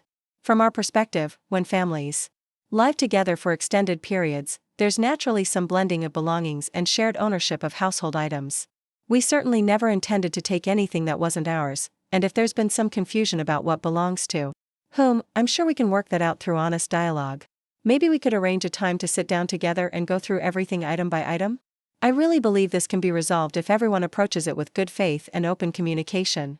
The corporate speak, the assumption that this was about miscommunication rather than deliberate action, the suggestion that we could resolve theft through dialogue, it was all designed to make me feel like I was overreacting to a simple misunderstanding. But I'd learned to recognize Marcus's manipulation tactics, and I wasn't falling for them anymore. The calls continued throughout the morning, each one following the same pattern: denial, deflection, reframing, and demands for immediate communication. To resolve what they insisted was a misunderstanding. None of them acknowledged the police station abandonment. None of them apologized for taking my property without permission. None of them seemed to grasp that their behavior had damaged our relationship beyond the point where family meetings and honest dialogue could fix everything. By lunchtime, I'd received 7 voicemails, 3 text messages, and 2 emails, all variations on the same themes. I was overreacting, they were being unfairly accused, this was all a misunderstanding that could be resolved through better communication. The desperation behind the constant contact was obvious, but so was the continued refusal to take responsibility for their actions. I didn't respond to any of it. I'd given them clear instructions in my letters about what needed to happen for us to rebuild our relationship, and until they were ready to meet those conditions, I had nothing to say to them. They could call and text and email all they wanted, but I was done being drawn into conversations where they controlled the narrative and I ended up apologizing for their behavior. Instead, I spent the afternoon at Patricia Chen's office, reviewing the evidence Mrs. Patterson had provided and discussing the timeline for pursuing legal action if my children didn't return the stolen property within the 30-day deadline I'd given them. "Based on what you've told me and what your neighbor witnessed," Patricia said, "you have a strong case for both theft and potentially conspiracy charges. The coordinated timing, the use of deception to get you away from the house, the systematic removal of valuable items, it all suggests premeditation rather than a spur-of-the-moment decision." She explained the legal process that would unfold if I decided to file charges. First, I'd need to provide the police with a detailed inventory of the missing items, along with evidence of their value and proof that I hadn't given permission for them to be taken. Mrs. Patterson's witness testimony would be crucial in establishing the timeline and the coordinated nature of their actions. "The police will investigate and determine whether there's sufficient evidence to pursue charges," Patricia continued. "Given the value of the items involved and the apparent premeditation, this could be charged as felony theft. That means potential jail time, not just fines or restitution. The idea of my own children facing criminal charges was sobering, but so was the realization that they'd committed crimes against me while I was still trying to convince myself that our problems were just family disagreements that could be worked out through better communication. What if they return everything within the 30 days? I asked. Patricia considered this carefully. From a legal standpoint, returning stolen property doesn't undo the crime of taking it, but it could influence whether charges are filed and what kind of plea arrangements might be available. From a practical standpoint, it would show that they're taking your demands seriously and might be willing to rebuild the relationship on better terms. I left Patricia's office feeling clearer about my options and more confident about my decision to set firm boundaries around what behavior I was willing to tolerate. For too many years, I'd enabled my children's bad choices by protecting them from the natural consequences of their actions. If they were going to learn to treat me with respect, they needed to understand that disrespecting me came with real costs. The calls and messages continued for the rest of the week, becoming increasingly desperate and manipulative as it became clear that I wasn't going to respond to their initial attempts at damage control. Rebecca left a tearful voicemail about how this conflict was destroying her mental health and affecting her ability to function at work. Joshua sent a long email about childhood memories and how much he'd always looked up to me as a mother. Marcus tried appealing to my sense of family loyalty and Christian forgiveness. Even Natalie got involved, sending me a Facebook message about the importance of breaking cycles of family dysfunction and healing generational trauma through honest communication and mutual forgiveness. The irony of receiving advice about healthy family dynamics from someone who'd encouraged her boyfriend to participate in abandoning his mother wasn't lost on me. But the most telling communication came from Rebecca's essential oils upline mentor, a woman named Crystal who apparently felt qualified to mediate family disputes despite having never met me. Her email was a masterpiece of New Age manipulation disguised as spiritual guidance. Dear Mrs. Freeman, it began, Rebecca has shared with me the painful situation your family is experiencing, and my heart goes out to all of you during this challenging time. As someone who has helped many families heal from similar conflicts, I wanted to reach out and offer some perspective that might help you find peace and resolution. The email went on to explain how holding on to anger and resentment was toxic to my own spiritual development, how forgiveness was a gift I gave myself rather than something I owed to others, and how family relationships required constant work and compromise from all parties involved. It was full of platitudes about love and healing and moving forward together, with no acknowledgement of the actual issues involved or the specific behaviors that had caused the conflict. I sense that you're operating from a place of hurt and fear, Crystal continued, which is completely understandable given the circumstances. But I also sense that you're a woman of wisdom and compassion who wants what's best for her children, even when they make mistakes. Perhaps this situation is an opportunity for your family to grow closer together by working through these challenges with open hearts and honest communication. The suggestion that I was operating from hurt and fear rather than rational assessment of unacceptable behavior was particularly galling. The implication that wanting my children to take responsibility for their actions was somehow preventing our family from growing closer together was exactly the kind of thinking that had enabled their bad behavior for so long. I forwarded Crystal's email to Patricia with a note asking whether third-party interference in family legal matters might constitute harassment. Patricia's response was swift and reassuring. This kind of manipulation is unfortunately common in family disputes, she wrote back.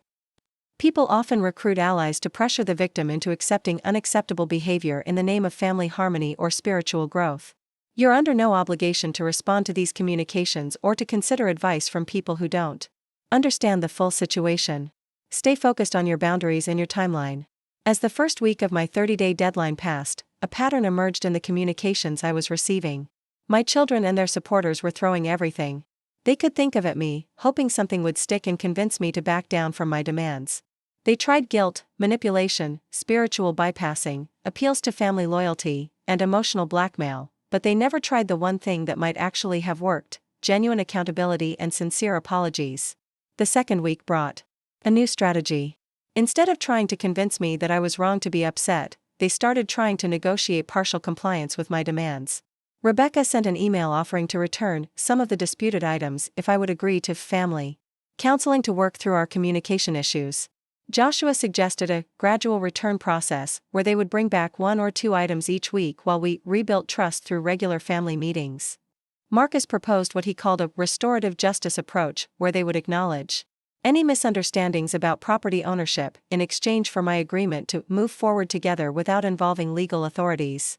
Even Natalie suggested a healing circle where we could all share our feelings about the situation and co-create a new family dynamic based on mutual respect and understanding. All of these proposals had the same fundamental flaw: they treated theft as a negotiable offense that could be resolved through compromise and communication.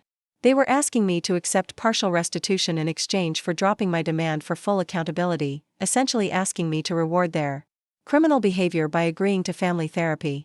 I didn't respond to any of these negotiation attempts. I'd been clear about my conditions, and I wasn't interested in bargaining with people who'd stolen from me about how much of my property they'd return in exchange for avoiding consequences for their actions. The third week brought escalation. Rebecca showed up at my workplace during my lunch break, apparently hoping to catch me in a public setting where I'd be less likely to make a scene.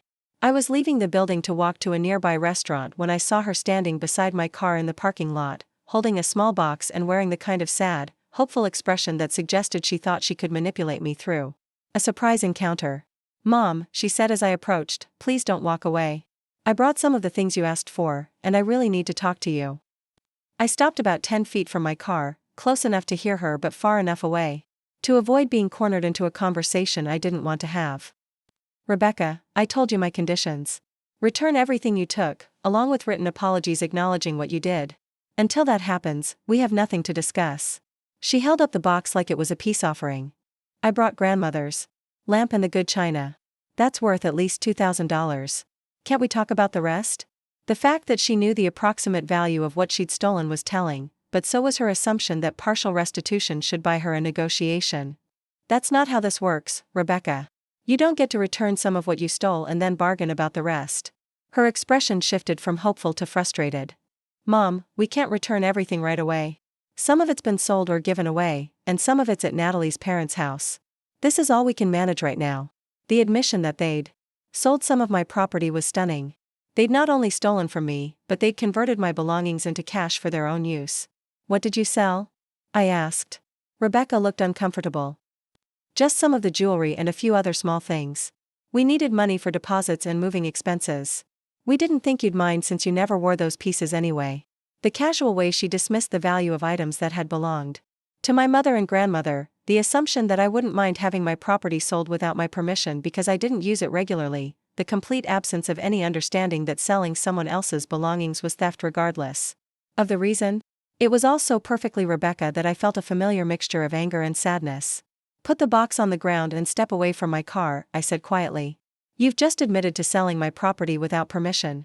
That's not just theft, it's a felony." Her face went pale. "Mom, you're not going to call the police over some old jewelry. We're family. Family members don't steal from each other and then sell the stolen property to pay their bills," I replied. "You've made your choices, Rebecca. Now you get to live with the consequences."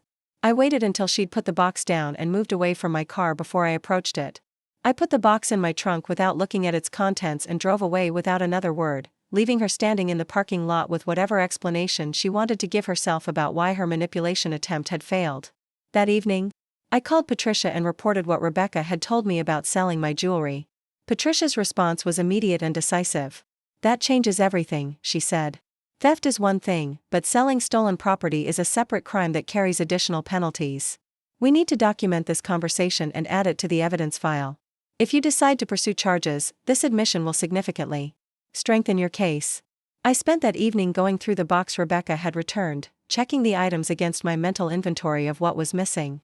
The lamp was there, along with a set of china that had been my mother's, but both items showed signs of rough handling that suggested they hadn't been stored carefully.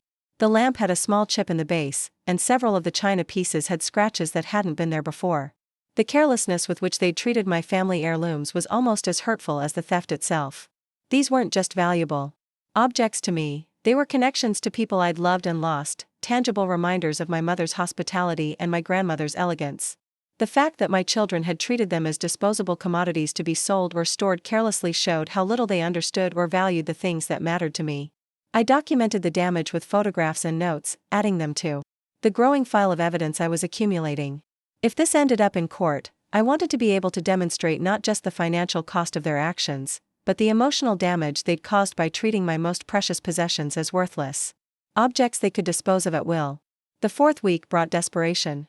Joshua showed up at my house on a Saturday morning, sitting on my front steps when I returned from grocery shopping. He looked thinner than I remembered, with dark circles under his eyes and the kind of defeated posture that suggested he'd been sleeping poorly and eating irregularly.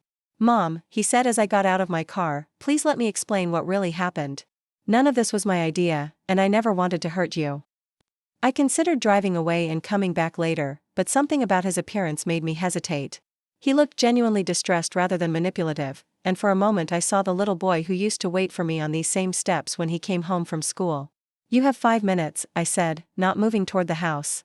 "But I'm not changing my conditions based on anything you tell me." Joshua stood up slowly, like his bones ached. "The whole police station thing was Rebecca's idea. She said you were becoming too controlling about money and property, and that you'd never let us take anything if we asked directly. She convinced Marcus and Natalie that you were planning to kick us out anyway, so we might as well leave on our own terms." The revelation that they'd seen my reasonable expectations as controlling behavior was infuriating, but I let him continue without interrupting. "I didn't want to do it," he went on. "I thought it was cruel and unnecessary. But Rebecca said it would be better for everyone if we made a clean break instead of dragging out a bunch of arguments and guilt trips. She said you'd be happier without us anyway, and that taking some furniture was just compensation for all the work we'd done around the house." The rationalization was so absurd that I almost laughed. They'd lived in my house rent-free for years while I paid all the bills and did most of the housework, and somehow they'd convinced themselves that they deserved compensation for their minimal contributions to household maintenance. "And the jewelry you sold?" I asked. Joshua looked sick. "That was Marcus's idea. He said it was just sitting in a drawer doing nobody any good, and that you probably didn't even remember what you had. Rebecca didn't want to do it at first, but they needed money for security deposits and Marcus kept pushing. The image of Marcus pressuring my daughter to sell my mother's jewelry so he could afford to move into an apartment was nauseating. But what was even worse was the realization that Rebecca had gone along with it, that she'd valued Marcus's financial needs more than my emotional attachment to family heirlooms. "Where's the rest of my property?" I asked. Joshua's shoulders sagged. "Some of it's at our apartment, some of it's at Natalie's parents' house, and some of it was sold or given away. I don't think we can get all of it back, Mom. Some of the people who bought things are never going to sell them back to us." The admission that recovery of my stolen property might be impossible was the final confirmation I needed that legal action was the only way to get justice. They'd not only stolen from me, but they'd disposed of my belongings so carelessly that full restitution might not even be possible. "Your 5 minutes are up," I said, walking toward my front door. "If you want to make this right, you know what you need to do. Otherwise, you'll be hearing from my lawyer and the police." Joshua called after me as I unlocked my door. "Mom, I'm sorry. I know we messed up, but can't we work this out as a family? I miss you, and I hate that everything got so screwed up." I turned around one last time, looking at the son I'd raised and loved and sacrificed for, the child I'd protected and supported and believed in even when he made bad choices. "Joshua, you were right the first time. This wasn't your idea. But it became your choice when you went along with it instead of protecting me. That's the part one can't forgive." I went inside and locked the door behind me, leaving him sitting on my front steps with whatever explanations he wanted to give himself about how our relationship had deteriorated to this point. Through the window, I watched him sit there for another 10 minutes before finally getting up and walking away, his shoulders hunched against the weight of consequences he'd never expected to face. The 30-day deadline expired on a Tuesday, exactly 1 month after I'd sent my final letters demanding the return of my property and written apologies for their behavior. I'd received partial restitution from Rebecca's parking lot ambush. But no apologies, no acknowledgement of wrongdoing, and no indication that they understood the seriousness of what they'd done. That morning, I called Patricia's office and scheduled an appointment to begin filing criminal charges. I also called the police station, the same one where my children had abandoned me 6 weeks earlier, and asked to speak with someone about filing a theft report. The officer who took my call was the same woman who delivered the news that my family wouldn't be coming back for me. When I explained who I was and what I wanted to report, her voice warmed with recognition and sympathy. "Mrs. Freeman," she said, "I remember you. I'm so sorry about what happened that day, and I'm not surprised to hear that there were other issues involved. Can you come in this afternoon to file a formal report?" I spent that afternoon at the police station, this time by choice rather than abandonment, providing a detailed account of what had been stolen and the evidence I'd gathered to support my claims. The officer was thorough and professional, taking notes and asking clarifying questions that helped me organize my thoughts and present the strongest possible case.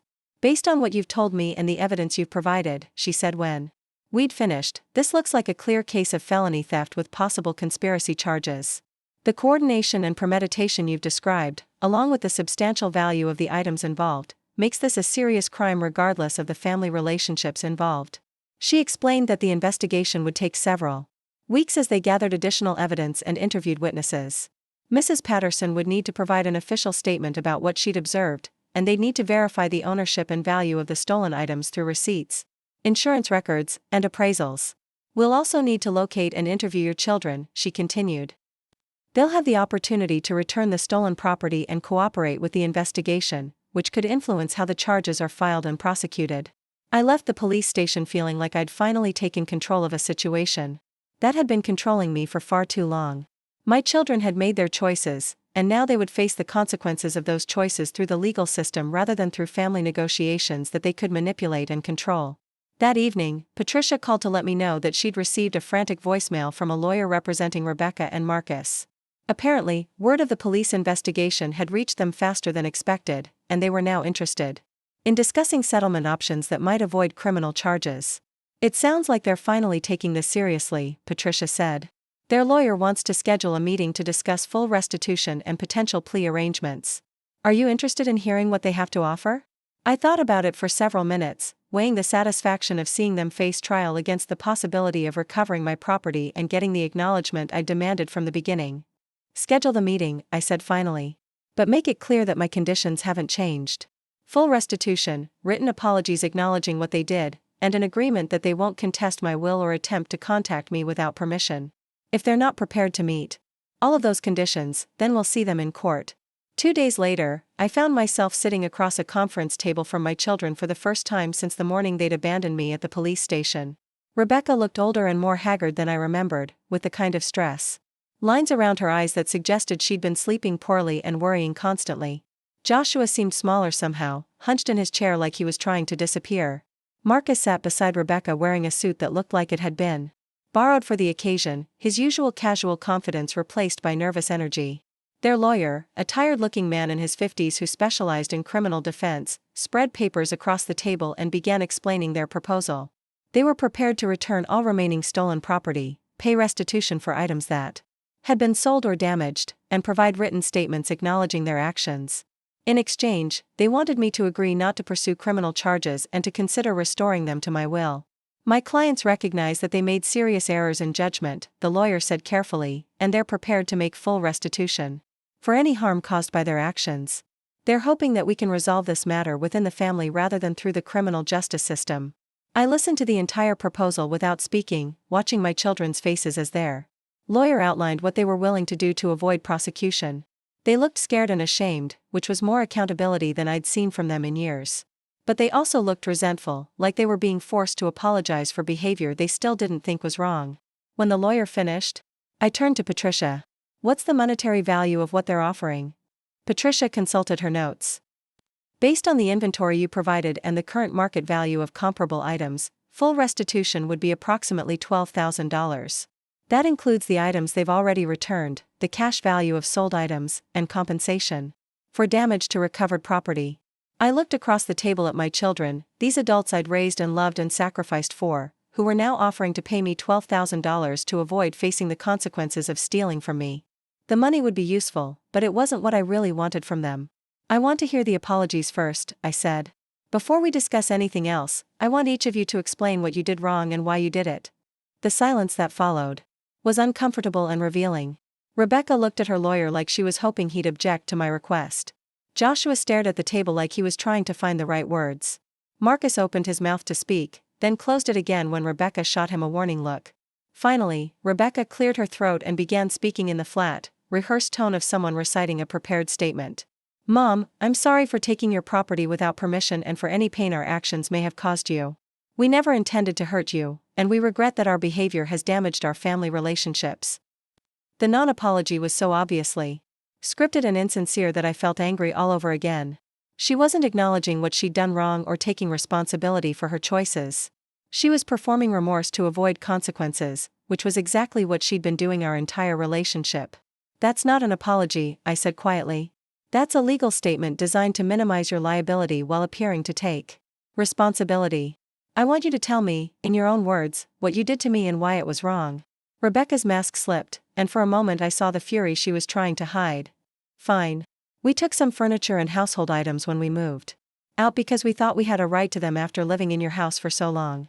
We didn't ask permission because we knew you'd probably say no, and we thought it was easier to just take what we needed and deal with the consequences later. We were wrong to do it without asking, and we're sorry it turned into such a big deal. The resentment was obvious, and so was her continued refusal to acknowledge the police station abandonment or the deliberate deception involved in their theft. She was still framing it as a property dispute that had gotten out of hand rather than a coordinated betrayal that had revealed who they really were. What about the police station? I asked. Rebecca looked at her lawyer again, but he just nodded. For her to continue. That was wrong too. We thought it would be easier if we made a clean break instead of having a big confrontation, but we should have been honest with you about our plans to move out. Easier for whom, I wanted to ask, but I could see that pushing for more accountability would just result in more lawyer-approved non-apologies that revealed nothing about their actual understanding of what they'd done wrong. I turned to Joshua. What's your apology? Joshua looked genuinely distressed, but his words were just as inadequate as his sister's. Mom, I'm sorry I went along with Rebecca's plan instead of standing up for you. I knew it was wrong to leave you at the police station, and I knew taking your stuff without asking was stealing. I was too much of a coward to say no, and I'm sorry for hurting you.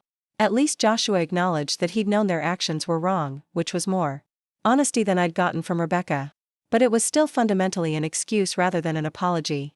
He was sorry for being a coward, not sorry for choosing to participate in hurting me. Marcus didn't wait for me to ask for his apology. Mrs. Freeman, I know I had no right to take anything from your house or to encourage Rebecca to sell your jewelry. I was thinking about our immediate needs instead of considering your feelings, and that was selfish and wrong. I'm sorry for my part in all of this. His apology was more direct than the others, but it was also the least meaningful since our relationship had never included love or trust to begin with. He was apologizing for practical reasons, not because he felt genuine remorse for betraying someone who'd cared about him. I sat back in my chair and looked at the three people who'd orchestrated my abandonment and theft, who were now offering me money and rehearsed apologies in exchange for avoiding criminal prosecution. They looked sorry, but they looked sorry for getting caught rather than sorry for what they'd done. They wanted me to accept their restitution and move on as if nothing had happened, as if family relationships could be repaired through financial transactions and legal settlements. Patricia, I said without taking my eyes off my children, what would happen if I rejected their offer and pursued criminal charges? She consulted her notes again. Based on the evidence and their lawyer's acknowledgement of the facts, they'd likely be charged with felony theft and possibly conspiracy. With no prior criminal records, they'd probably avoid jail time through plea bargains, but they'd have criminal records and would be required to pay restitution anyway. The process would take several months and would be emotionally difficult for everyone involved. I thought about that for several minutes while everyone else waited in uncomfortable silence. My children were offering me everything I'd originally demanded, plus money to compensate for items that couldn't be returned. If I accepted their proposal, I'd recover most of what I'd lost and they'd avoid the lasting consequences of criminal records. But I'd also be enabling their behavior one final time, showing them that they could steal from me and abandon me as long as they were willing to pay for the privilege after they got caught. I'd be teaching them that family relationships were transactional, that love and loyalty could be purchased through restitution payments and lawyer-approved apologies. I need time to consider your proposal, I said finally. I'll give you my answer within 48 hours. The relief on their faces was obvious, as if my willingness to consider their offer was already a victory. They probably expected me to accept, to choose family harmony over accountability, to prioritize their comfort over my own sense of justice. They were about to learn that they'd underestimated me one final time. That evening, I called Patricia and told her my decision. I'm rejecting their offer, I said. They can keep their money and their fake apologies. I want them prosecuted to the full extent of the law. Patricia wasn't surprised. I thought you might choose that route. Their apologies were clearly insincere, and accepting their settlement would send the message that stealing from you is acceptable as long as they're willing to pay you back when they get caught. The next morning, I called their lawyer and informed him that I was rejecting the settlement offer and proceeding with criminal charges. His disappointment was obvious, but so was his acceptance that his clients had brought this outcome on themselves through their inadequate response to my reasonable demands. That afternoon, Patricia called to let me know that Rebecca, Joshua, and Marcus had all been formally charged with felony theft and conspiracy. Arrest warrants had been issued, and they'd be required to turn themselves in within 24 hours. Or face additional charges for failure to appear. How do you feel? Patricia asked. I thought about it carefully before answering. I feel like I finally stopped being a victim and started being someone who refuses to tolerate unacceptable behavior. They made their choices, and now they get to live with the consequences. For the first time in months, I felt like I was exactly where I belonged. 6 months later, I received the call I'd been expecting but dreading. Patricia's voice was professional but warm when she told me that Rebecca had accepted a plea bargain that included 2 years of probation, community service, and full restitution. Joshua had received a similar deal, while Marcus faced slightly harsher terms due to his role in selling my jewelry. They'll all have criminal records, Patricia explained, but they'll avoid jail time if they comply with the terms of their probation. The restitution payments will be made through the court system, so you'll receive compensation for everything that was stolen or damaged. I felt a strange mixture of relief and sadness. Relief that the legal process was finally ending, and sadness that it had come to this. My children were now convicted criminals because they'd chosen to steal from me rather than treat me with basic respect and consideration. But I didn't regret my decision to pursue charges. They'd needed to learn that actions have consequences, and that family relationships don't exempt anyone from basic moral and legal obligations. If I'd accepted their inadequate apologies and hollow promises, they would have learned that they could betray me as long as they were willing to perform remorse afterward. The house on Maple Street had become my sanctuary again, quiet and peaceful and organized according to my preferences. I'd used some of the restitution money to redecorate, replacing furniture and belongings that held painful memories with new items that reflected who I was becoming rather than who I'd been. I'd also started volunteering at the women's shelter. That would inherit my house someday, helping other women who were rebuilding their lives after leaving situations where they'd been taken advantage of and undervalued. It was meaningful work that reminded me daily why I'd chosen to redirect my legacy toward people who understood the value of second chances and safe spaces. The dating had evolved into a relationship with a man named Robert, a retired teacher, whose own adult children lived independent lives while maintaining respectful, loving relationships with their father. Robert understood boundaries and appreciated kindness without taking it for granted. He brought flowers when he visited, helped with household projects when I asked, and never assumed that my generosity obligated me to meet his needs at my own expense. We'd talked about my decision to disinherit my children, and Robert had shared his own experiences with adult children who'd struggled to launch successfully. The hardest part of parenting, he'd said, is knowing when to stop helping and start requiring them to help themselves. You can't love someone into being a better person, but you can stop enabling them to be worse. The wisdom in his words had helped me understand that my choice hadn't been about punishment or revenge. It had been about refusing to fund behavior that was destructive to everyone involved, including my children themselves. By removing the safety net of my inheritance, I was forcing them to develop the independence and responsibility they should have learned years earlier. Rebecca had tried to contact me several times during her probation period, always through intermediaries who delivered messages about how much she'd learned from this experience and how sorry she was for everything that had happened.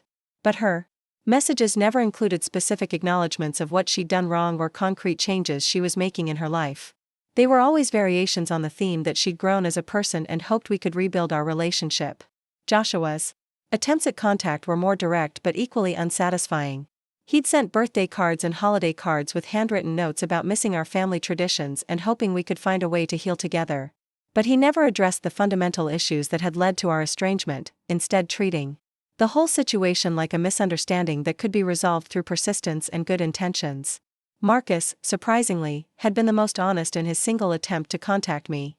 He'd sent a straightforward letter acknowledging that he'd manipulated Rebecca and Joshua into participating in something he'd known was wrong, and that he took full responsibility for his role in destroying their relationship with me. He didn't ask for forgiveness or suggest that we should try to rebuild anything. He simply acknowledged his guilt and expressed genuine remorse for the pain he'd caused.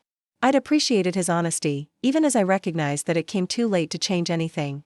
The damage had been done, and the trust had been broken beyond repair. Marcus's belated accountability was meaningful, but it didn't erase the months of manipulation and theft that had preceded it. The most difficult part of the whole experience had been accepting that the children I'd raised and loved were gone, replaced by adults who saw me as a resource rather than a person. The Rebecca who'd helped me plant flowers and the Joshua who'd fallen asleep in my arms during bedtime stories had evolved into people who could abandon me at a police station without apparent remorse. But I'd also learned that grieving the loss of who my children had been didn't mean I had to accept mistreatment from who they'd become. I could love the memories of raising them while protecting myself from the reality of their current behavior. I could honor the mother I'd been while refusing to continue enabling the adults they'd chosen to become. the charity work had introduced me to women who'd made similar difficult choices about toxic family relationships. I'd met mothers who'd had to distance themselves from adult children struggling with addiction, grandmothers who'd been forced to seek legal protection from grandchildren who'd threatened them for money, and wives who'd learned to prioritize their own safety over family loyalty. These women had taught me that choosing yourself over family dysfunction wasn't selfish or cruel. It was necessary for survival, and often it was the most loving thing you could do for everyone involved. By refusing to enable destructive behavior, you force people to face the consequences of their choices and potentially learn from them. 1 year after the police station abandonment, I received a letter from an unexpected source. Mrs. Patterson had written to tell me that she'd seen Rebecca and Marcus moving out of their apartment complex, apparently unable to afford the rent after Marcus lost another job. Joshua and Natalie had broken up, she'd heard through neighborhood gossip, and Joshua was living in a studio apartment across town while working at a grocery store. I thought you might want to know that they're all struggling, Mrs. Patterson wrote, but they're also all working and supporting themselves for the first time in years. Maybe losing your support was what they needed to finally grow up. The irony wasn't lost on me that my children were finally developing independence and work ethic because I'd stopped providing them with alternatives. By removing my financial support and emotional enabling, I'd forced them to discover capabilities they'd always possessed but never needed to use. I felt a complicated mixture of sadness and satisfaction reading about their struggles. Sadness because I'd wanted them to succeed with my help rather than despite my absence, and satisfaction because they were proving they could survive and even thrive when they were required to take responsibility for themselves. 2 years after changing my will, I received notification that all the restitution payments had been completed. My children had successfully fulfilled the financial terms of their probation, which meant they'd managed to earn and save enough money to compensate me for everything they'd stolen. The court system had accomplished what years of my encouragement and support had failed to achieve. It had motivated them to work consistently and manage money responsibly. The final payment came with a brief note from the court clerk indicating that all 3 defendants had complied fully with their probation terms and would have their cases closed successfully. Reading that notification, I felt a sense of closure I hadn't expected. They'd faced real consequences for their actions and had risen to meet the challenge of accountability. I'd kept every piece of documentation from the entire ordeal, not because I enjoyed reliving the betrayal, but because I wanted to remember the lessons I'd learned about boundaries, consequences, and self-respect. The thick folder of legal papers, police reports, and court documents represented my transformation. From someone who accepted unacceptable behavior to someone who demanded better treatment. Patricia had become more than my lawyer during this process. She'd become a friend who understood the courage required to prioritize your own well-being over family dysfunction. She'd helped me understand that protecting yourself from people who hurt you isn't cruel or vindictive. It's necessary for survival and often the most loving thing you can do for everyone involved. You gave them the greatest gift possible, Patricia had told me during our final meeting. You taught them that their actions have consequences, and that they're capable of taking responsibility for their choices. They may not appreciate that lesson now, but someday they might understand that you helped them become better people by refusing to enable their worst behaviors. 3 years later, I was living the life I'd never imagined possible when I was supporting 4 adults who treated my generosity as their entitlement. My house was peaceful and organized, my finances were stable and growing, and my relationships were built on mutual respect rather than one-sided obligation. Robert and I had moved in together, combining our households and our lives in a partnership that felt balanced and sustainable. He contributed equally to our shared expenses, appreciated my cooking without expecting it, and supported my charity work without trying to control or direct it. We were building something together rather than one person supporting the others. Lifestyle choices. The inheritance money that would have gone to my children was instead funding scholarships for single mothers, supporting housing programs for domestic violence survivors, and contributing to literacy initiatives that helped adults develop the skills they needed for independence. Every dollar was going to people who understood its value and used it to build better lives for themselves and their families. Sometimes I wondered what might have happened if my children had chosen accountability over deflection, respect over entitlement, independence over dependence. But I'd learned not to waste emotional energy on alternative histories that could never be changed. They'd made their choices, and I'd made mine, and both sets of decisions had led to consequences that reflected our priorities and values. The woman who'd once driven her daughter to a police station believing she was helping with an insurance claim was gone, replaced by someone who understood the difference between supporting people you love and enabling people who take advantage of you. The mother who'd once funded adult children's lifestyle choices while apologizing for her own needs had evolved into someone who prioritized her own well-being without guilt or shame. I still loved the children I'd raised, but I'd learned to love myself more than I loved their approval. I discovered that you can't help people who don't want to be helped, but you can stop letting their choices control your life. I'd realized that the most loving thing you can sometimes do for someone is refuse to participate in their dysfunction. The police station where my children had abandoned me had become a symbol of liberation rather than betrayal. They'd thought they were punishing me by walking away, but they'd actually freed me to become someone who demanded better treatment and got it. They'd tried to teach me a lesson about what happened when I didn't meet their expectations, but they'd ended up learning about what happened when they didn't meet mine. Every morning when I woke up in my peaceful house, every evening when I came home to a space organized according to my preferences, every time I made financial decisions based on my own priorities rather than other people's demands, I remembered that some of the best things in life come from having the courage to let go of people who don't appreciate what you offer. My children had left me at a police station, but I'd left them with something far more valuable, a lawyer who'd helped me reclaim my life, my dignity, and my future. And in the end, that trade had been the best deal I'd ever made. Up next, you've got 2 more standout stories right on your screen. If this one hit the mark, you won't want to pass these up. Just click and check them out.